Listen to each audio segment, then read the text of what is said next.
Hey everyone, welcome to the Dating After Divorce podcast. Okay, so today I want to talk about expectations of dating failure. Now, this one came out of just some deep dive work I've been doing with some of my clients. So everyone comes to me like at a different place in their journey, different stages of healing, different stages of dating, different skill levels, different experiences. Um, and sometimes you can have someone who's on the same journey and outwardly they're doing all the same things as everybody else around them. And it looks like things are harder or things are not working for them. And so I believe that, like everyone can create what they want, but sometimes we have to go a little deeper just to see, okay, if it's not working, if you're not getting what you want, why? A lot of people will just throw their hands up and be like, I'm done. It's not working for me. It's not going to work for you, or there's something wrong with you. And we're going to get into that a little bit around shame, because shame is at the core of expecting to fail at dating. But I want to start, like, if you are dating, or if you're in the middle of dating, or if you're on a dating journey, or you're thinking about dating, are there parts of this picture, of this journey, that you have sort of like a negative expectation of, right? Now, I did a podcast episode prior called Fear of Failure, and I talk about the fear of failure a lot. But as I've been working with some of my clients on the fear of failure, embedded in that fear of failure is actually an expectation of failure. So it goes beyond just being afraid of failure, because if you're afraid of failure, you can kind of be like, okay, I'm going to overcome that fear. I'm going to work on my mindset. I'm going to sort of titrate my steps so that I'm not afraid of the little steps. And that works for most people. So I would say 95% of my clients, if they do have a fear of failure, just the regular mindset work will work for them. And then there's this tiny subset who have the fear of failure, but embedded in that fear of failure is actually an expectation of failure. And it can create this catch-22, this vicious cycle that they're doing all the things, but it's not working. So that's what I'm going to delve into today, is a fear of failure, but I really want to rename it an expectation of dating failure. So let's start with the two things that people have expectations of failure around. One is the outcome. So a lot of people will have an expectation that they will not meet a person, right? Sometimes that's couched in, well, if I meet the person, it might not be the right person. I'm going to make a mistake, or nobody will want me. But the truth is, embedded in that fear that I might not meet someone is the expectation, the true belief that because of something about you actually are not going to meet someone. It goes beyond just being afraid of it. You're actually expecting it. Then the other area is the expectation that the journey, that the process is going to be awful. That the process of meeting someone is going to be awful.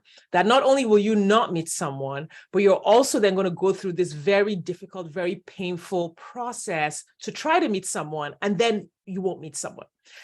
So if you've had thoughts around, oh, the process is going to be hard, dating is going to be hard, I won't be able to figure it out, and then I won't meet someone, I will have wasted time doing this that I should have been using for something else, I would have wasted money, I will fail and feel shame again. So if the edge of your thoughts, the negative thinking, kind of feels like, again, like it's almost like it's so familiar. The failure feels familiar. The projects that you started that you didn't finish feel familiar. The coaching programs that you signed up for that you didn't complete. The money spent on books and therapy that didn't pan out. Just so many little things, the relationships you had that didn't work, right? There's so many again. So there's a little bit of an edge of not only will I fail, but I'll fail again. I'll feel that shame again. I will fizzle out. I won't show up for this. I won't be good at it. I won't do it well. What makes me think I can do it this time? So you can hear in those statements, it goes beyond just the, oh, no good men out there, blah, blah, blah. It goes beyond just the regular mindset stuff to an expectation based on who you are, a negative expectation of the outcome based on who you are, right? So the negative expectation that you're not going to do it well, or you're not going to get the outcome, feeds how you see yourself in the dating journey. And then how you see yourself feeds the expectation, and kind of goes round and round and round. And the edge that I really want to point out is, if the negative outcome or the negative feelings about the process has an edge of just like all the times before, just like it happened before, if it has any of those feelings to it, then you really want to take your time. For sure, do not compare yourself to anyone. Do not compare yourself to others, because it just means that you have certain triggers that some other people that you may see having success faster than you may not have. It means that you have to confront shame, because shame is the deepest emotion. Below all of these, shame is that emotion that is holding you back. For some people, and I've talked about this before, if you listen to my podcast episode, Why Dating Feels Terrible and What You Can Do About It, women are socialized to attach their value to their relationships, to being in a relationship, to being with someone, right? And so if you are divorced, right, or single again, whatever the version is, chances are, if you attach your value to being with someone, you feel some shame around that already. And I don't know that most people can avoid that shame, because it's just in the air we breathe. It's just in the society. It's just in the way these things are talked about. So if you have that, you already feel bad about being single. You already feel bad about being divorced. Then you're in this dating process. So stay with me here, because this is it's like layers of stuff. And then you're in this dating process that you're hoping will resolve the shame of being divorced, the shame of being single. Like, you'll finally be in a relationship again, and then you can be happy, and then you'll be a proper adult. You'll be in a proper situation so that you can have respect and have status in society, and people will stop wagging their heads and feeling sorry for you because you're divorced or because you're single. So you're hoping this dating process will help with that, right? But then you're in the dating process and you're looking at it, and then there are all these things you need to do. You need to swipe, you need to talk to people, you need to field off the statements that get made, things that people say. And all of those things come together on top of however you feel about yourself, and you create this expectation of failure. So think about it. You already have this trigger of shame around not being partnered.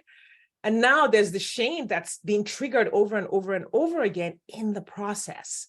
Like, literally, you're being triggered by the very process you hope will eliminate the shame you already carry. It's not. That's not going to work. Like, imagine if you had a traumatic experience. And I really don't want to give an example, because I don't want to trigger anyone.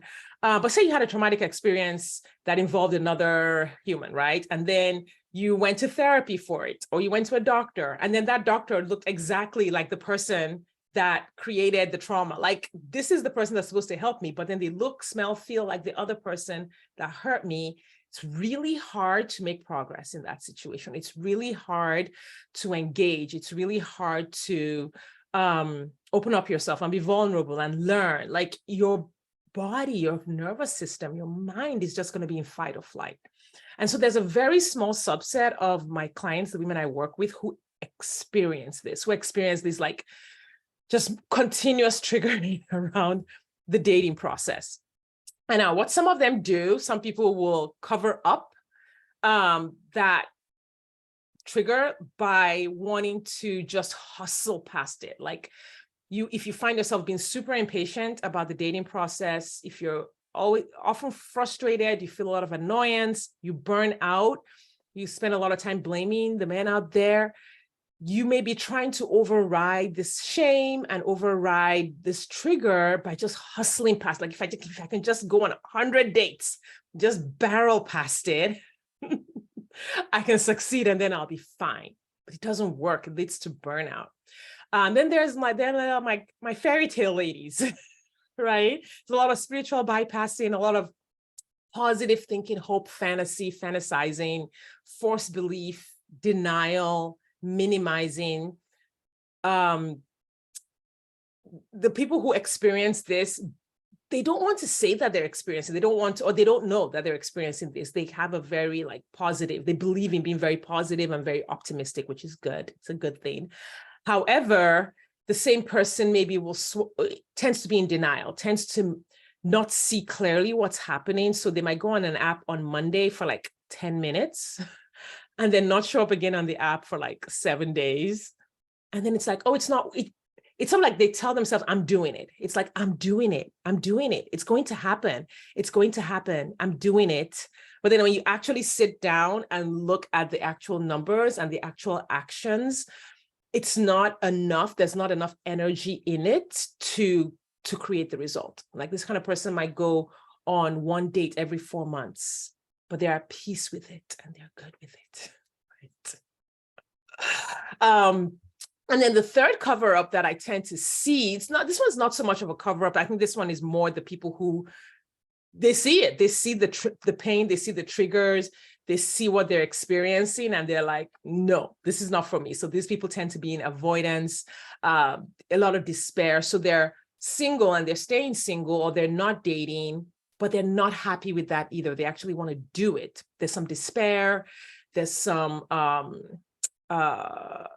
sadness. There's a lot of grief around it. There's a lot of like resignation that I want this thing, but I can't have it. It's very difficult. There's some giving up. There's some like settling for less than what you really want out of life. Now, this doesn't mean that everybody should date and everyone should want a partner, but for those who do, despair, hiding, giving up, avoiding it, it's too hard, can't do it, sort of giving into that,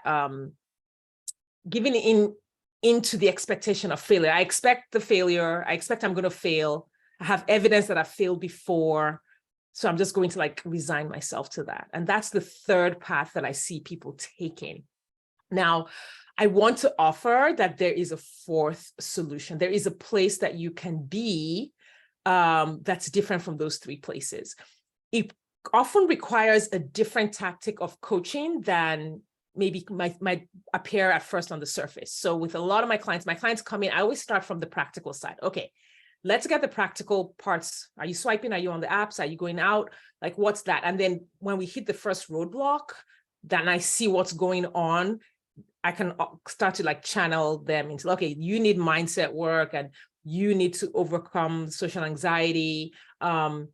You need like emotional processing, kind of a thing. Anyway, so for this particular situation, what tends to be needed, now you're talking 2-3 layers deep into like, oh, wow, I have this really deep expectation of failure that looks like the fear of failure, but it's actually an expectation of failure. And it comes with all the other triggers around it. It comes with a lot of shame. And that shame is not just in dating, but tends to also show up in other areas of the person's life.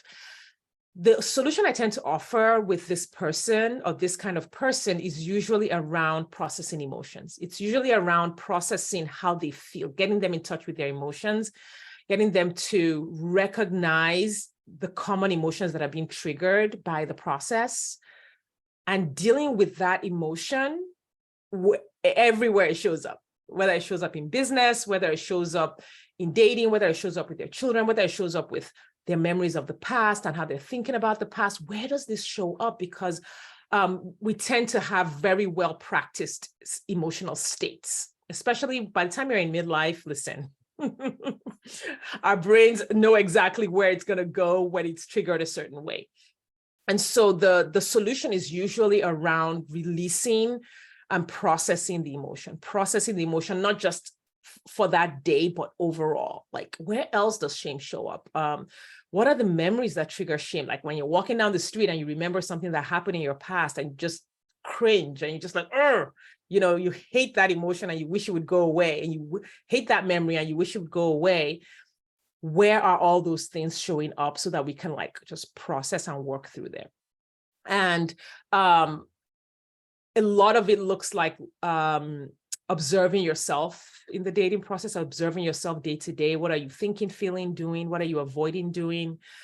Looking at the steps. For some people, it works to see, okay, when you open the app, what's your first feeling? What do you feel when you open the app? What's the first thing that comes to your mind, right? So sometimes that kind of observation helps, or even just going down the steps, listing all the steps in the process. In the Dating After a Divorce Academy, we generally have like, okay, this is the path you need to take. Where is the first place that gives you like the, a little catch, a little contraction, a little bit of fear or anxiety? And then check in with each one. How do you feel about it? What are you thinking about it? What comes up for you when you're getting ready to do it? Like, we really go line by line, moment by moment, so that we can find that little space where the client can make a different decision than the one they would normally make.